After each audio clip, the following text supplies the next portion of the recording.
Tumepata siku takriban 10 za kujiandaa vizuri kwenye mechi hii, lakini pia tunashukuru urejeo wa baadhi ya wachezaji ambao walikosekana awali kama akina Helfin Hamduni amerejea mazoezini na yuko katika shape nzuri ya kimwili kuweza kuwa tayari kucheza mechi hizi, lakini pia Daudi Mirandu pia amerejea. Kwa hiyo ukichagiza na momentum ya timu jinsi ambavyo imekuwa ikitumika katika mechi za hivi karibuni, basi tunaweza kusema kwamba tuko katika nafasi nzuri ya kushiriki mechi na tuko katika nafasi nzuri ya kucheza mechi, lakini tunaiona ni mechi ngumu kwa sababu mbili.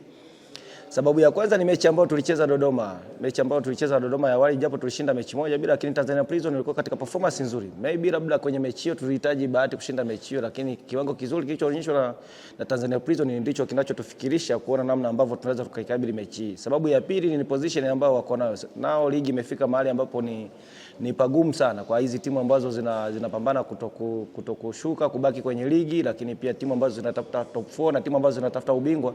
Kwa hiyo mahali hapo ndipo kuna ugumu, hususan kukutana na timu ambazo ziko kwenye nafasi hizo ambazo zinazotafuta. Kwa hiyo sisi tuko tayari kwa ajili ya mechi hiyo, na tunachokifanya kwetu sisi ni namna ambavyo tunaweza tukajiandaa kiakili, kimwili na kimbinu. So tunaamini kuna ugumu ambao ni mkubwa kwenye kiwanja kama hiki cha Sokoine, hususan dakika kama hizi za mwisho, lakini hilo halitupi shaka yoyote ya kusema tusifanye maandalizi ya kushinda mechi hii.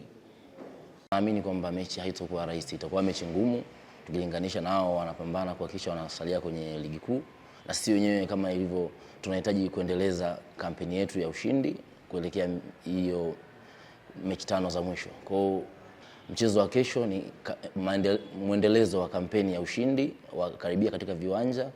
Sisi kama waburudishaji au wapambanaji kwenye mchezo wetu, sisi tutahakikisha tutamaliza kile ambacho wao ni furaha kwao au ni furaha kwetu pia.